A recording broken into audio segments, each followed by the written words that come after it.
Greetings, programs, and welcome to ArcNeo Reviews, where I finally got my camera settings fixed. And not a moment too soon, because I am going to be reviewing something today that would not fit in shot without getting these settings fixed. So today we're going to look at what is most likely the single biggest moment of excitement in collecting I've ever had. We are going to look at the legendary one himself, Cybertron, Leader Class, Megatron.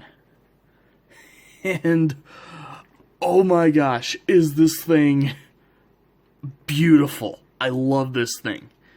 I'm going to do my best to give you a little tour of it. I do only have one missile for him.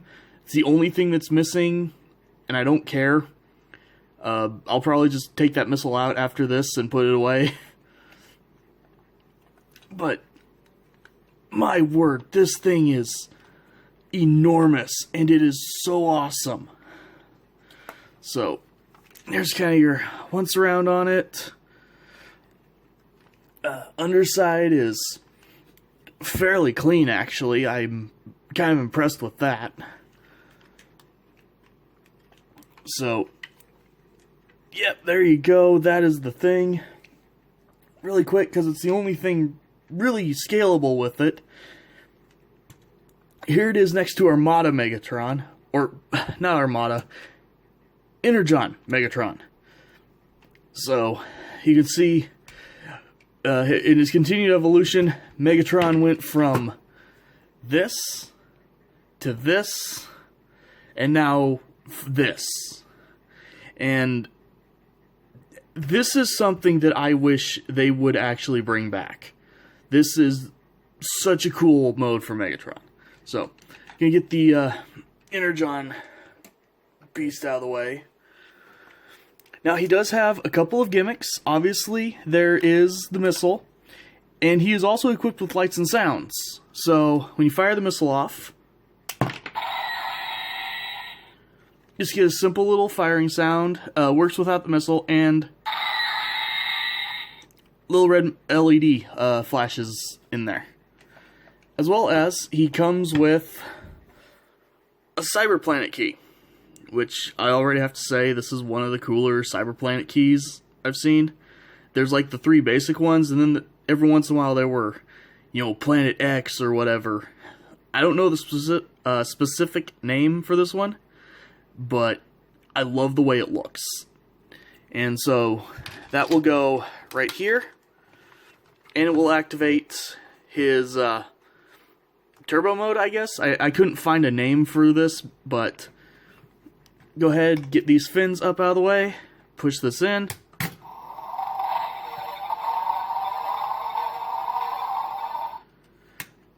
You get a power-up sound, and you get little engines that pop out to make him look like he's going to go faster. So, we will be using this key later on as transformation, but for now we're going to put it aside. So, next thing with this guy, he's a triple changer. And I'm not going to lie, his other mode is, it's weak, but I don't mind it, because the figure doesn't really suffer for it. It's just kind of silly to look at. So, literally, to do this, all you have to do, split the front, which is the single hardest connection on the whole figure, even, 16 years later, because this guy is, at least according to his underside, copyright 2004, and he's still that tight. So, you're going to split that, pull out these two sections without ruining the front center section that's staying behind. And this will start to sag as soon as you get it all unpegged. That's not aged. Every video I've ever seen on this guy, even fairly old ones, this one little clip right there that holds this mode up, or holds the front end in this mode, it's not enough. So just, that's going to happen. But then you're just going to move the sides back, and then this peg will go into the center of this wheel. So you're just going to move this back, line everything up, peg it in. And same thing on this side. Just bring it back, peg it in. And here you have his jet mode. And it's incredibly weak, but it at the same time, it kind of works. Like, since I've gotten this guy, this silly little mode has actually grown on me. So, it's not the best thing, it's not the worst, it's going to keep falling in half. But, it's fine, it's harmless. I'll move the camera so we can get an actual sort of decent view going on here.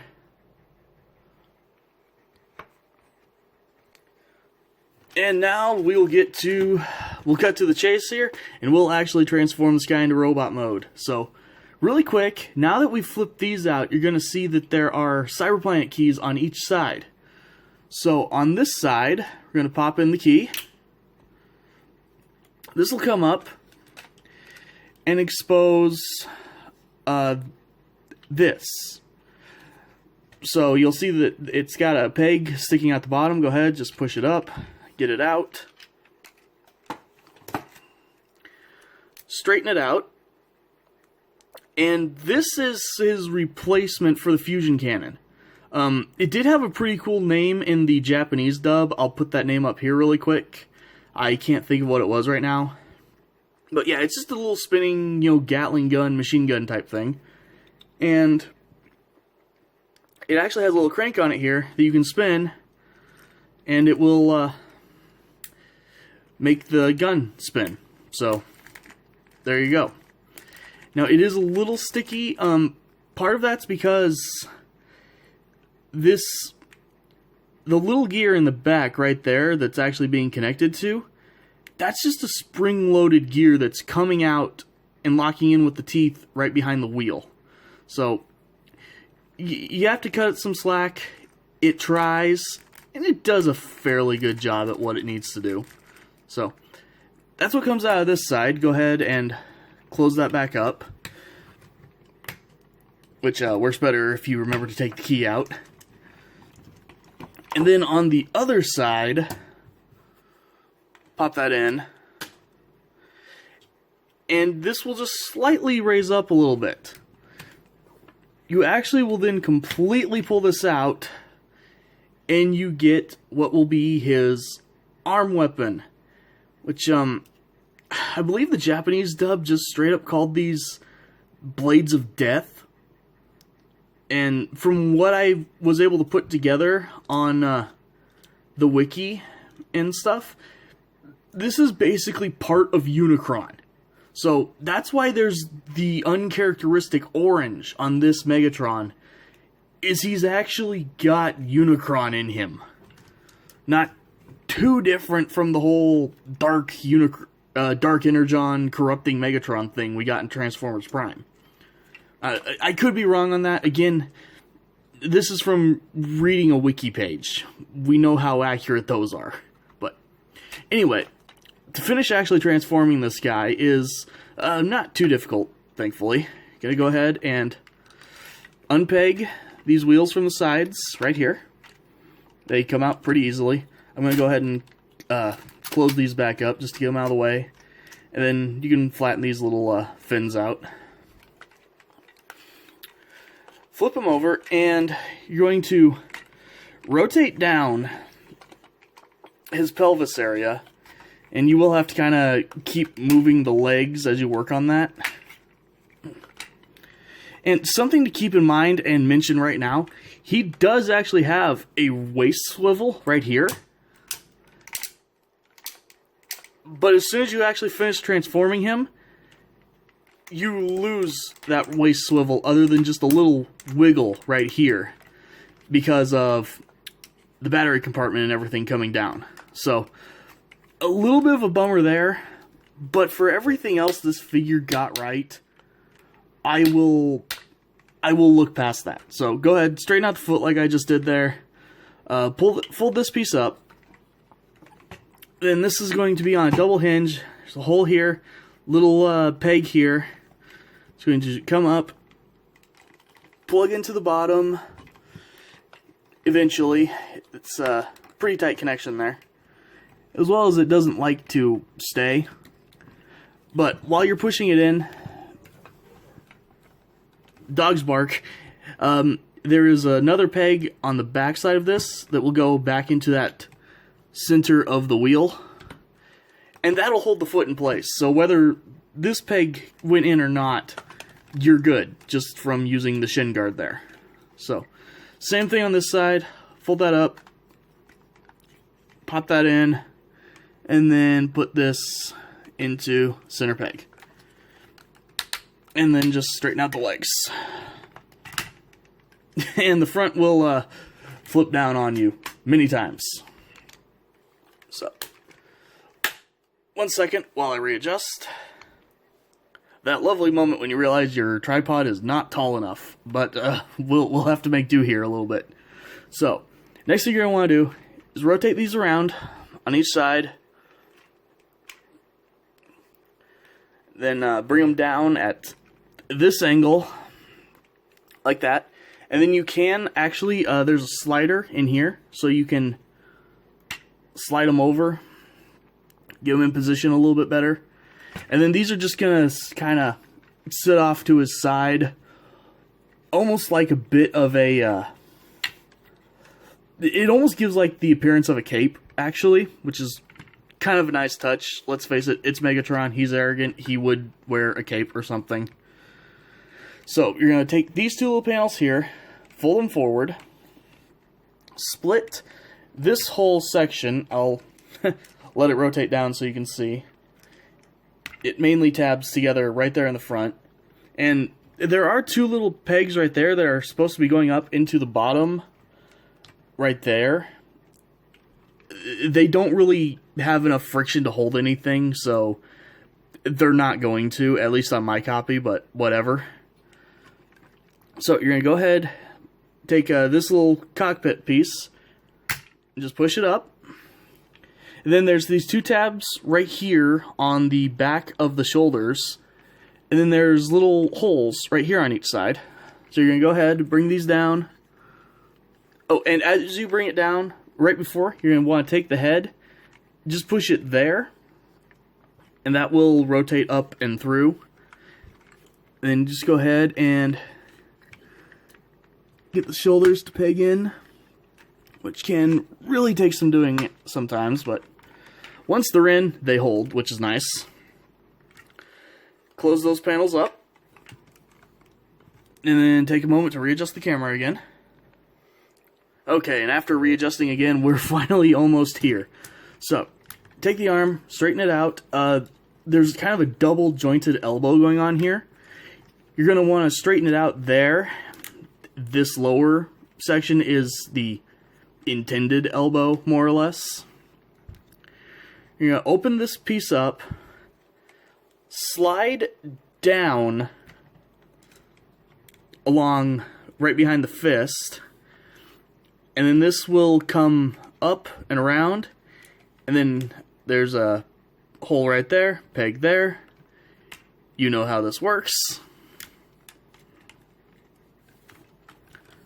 Same thing on the other side. Straighten it out. Get it in position. Fold this out of the way. Slide it down. And then peg it in the back.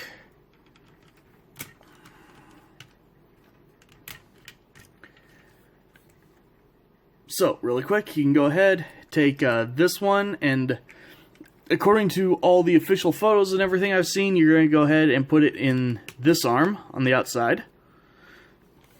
And then on the outside of the other arm, you're going to go ahead and take your Blades of Death here, which do that, and I do find that quite amusing. And you're just going to plug them in right there. And last but not least, fold up his horns.